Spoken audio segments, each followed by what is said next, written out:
une fois par semaine avec notre ami. Comment ça va, mon cher ami? Ça va très bien. David Lapointe. Ben oui, on parle de plein air, on parle de nature. La semaine passée, je t'avais au téléphone, tu étais bien occupé. Ben oui. Tu étais en train de faire quoi? On était au colloque des interprètes du patrimoine du côté, on avait le colloque du côté de l'île des Moulins à Terrebonne. Ça a été intéressant?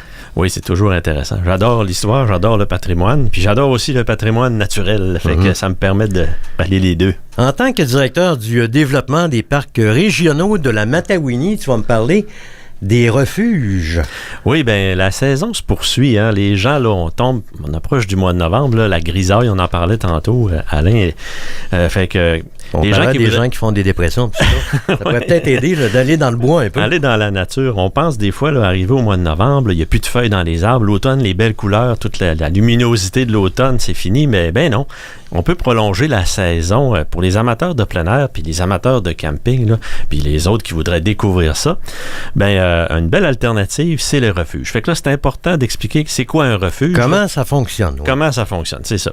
Premièrement, un refuge en forêt, c'est une cabane. C'est pas un chalet tout équipé, là. Okay. Nous, dans notre offre de refuge, puis on en a des flambants neufs, on en a des vieux, on en a pour tous les goûts, finalement. Là. Oui. Fait que une cabane comme ça, finalement, ça nous permet justement de prolonger notre saison de camping. C'est les gens qui font du camping, donc ça te prend ton attirail, là, ton sac de couchage, ta gamelle, tu traînes un petit vino peut-être avec ça pour aller dans le bois. Mais là, ça ressemble à quoi? C'est 4 murs puis un toit? C'est 4 murs, un toit et un poêle à bois. OK. Fait que ça, c'est le fun. C'est cosy quand même, là, tu réchauffes. Puis on parle de 4 à 6 personnes là, quand même. Là, pour un tarif autour de 120-130 $ par J'ai nuit. comme l'impression qu'il y a des parties qui doivent s'organiser. Oui, mais sauf que ça dépend aussi de ton éloignement. Parce qu'il faut comprendre que des refuges en forêt, hein, ça le dit bien, c'est qu'on est à une certaine distance du stationnement et de la voiture. Et parfois aussi... OK, t'as pas ça juste à côté de ton auto. Non. Mais on en a pour tous les goûts. Okay. Pour s'initier, on en a qui sont situés à quelques centaines de mètres. C'est très accessible.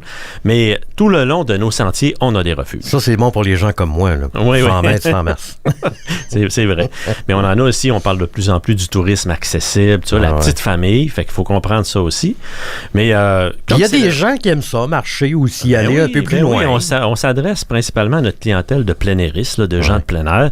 Donc, on en a qui sont situés à 1 km, 2 km, 6 km, 10 km en forêt pour tous les amateurs. Tu sais. Fait que donc, c'est le plaisir justement de se retrouver dans une cabane chauffée au poêle à bois.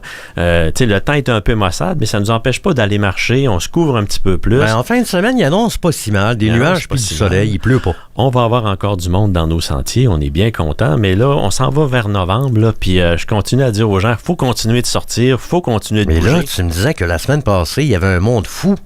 Il a tellement fait beau. La semaine passée, la fin de semaine avant, là, on a encore rempli les stationnements de nos parcs. On était vraiment contents de voir tout ce beau monde-là. Puis un petit rappel aussi, on a fait le festival de la citrouille il y a 2 semaines du côté de la chute à bulles. On a eu beaucoup de monde. Les gens étaient satisfaits. La petite famille, les enfants, dans les yeux des enfants, tout ça. On a fait des sculptures avec la paille puis avec les citrouilles. Puis juste à titre indicatif, nos sentiers à la chute à bulles qui sont décorés pour l'Halloween sont ouverts tous les samedis soirs d'octobre. Donc, ils le sont encore. Sont encore accessibles, effectivement. OK, ça veut dire que si je vais là avec mes petits mousses, ben on va bien s'amuser. Vous allez bien vous amuser. C'est possible de faire 1 km, 2 km, aller voir les sorcières et les loups-garous. Puis aussi se faire des pique-niques en automne, c'est tellement le fun. Voilà. Il y a des belles tables, j'imagine, qui sont... Ben oui, tout est possible quand il fait frais, tout ça, mais on a tout le temps un endroit pour se réchauffer. C'est ça qui est important, d'en en profiter. Pour la prochaine chronique, tu veux nous parler de quoi? La semaine prochaine?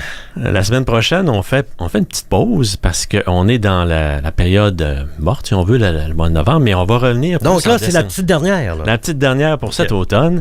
On revient peut-être en début décembre là, pour vous parler justement de l'hiver qui s'en vient. Fait que nous, parce déjà que tu en me mode disais hivernal. que dans les parcs en hiver, c'est assez actif. On a plein d'activités, puis on est fébrile parce qu'on aime la neige, on en mange.